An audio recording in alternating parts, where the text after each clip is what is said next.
Paano naman natin tatanggapin ang aral ng Kristong Hari? Siguro sa pamamagitan po ng simpleng katanungan na ganito: sino ang bossing mo ngayon? May mga ibang mga tao, ang kanilang pinapanginoon ay ang salapi, pera. Kaya nga, lahat na lamang ata ng kanilang iniisip, ang kanilang mga interes at ang mga ginagawa, magkapera.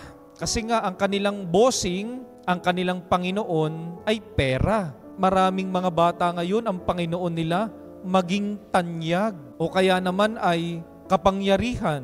Kaya tingnan nyo ho, minsan nag-aaway-away, nagsisiraan, kasi yun ang kanilang Panginoon.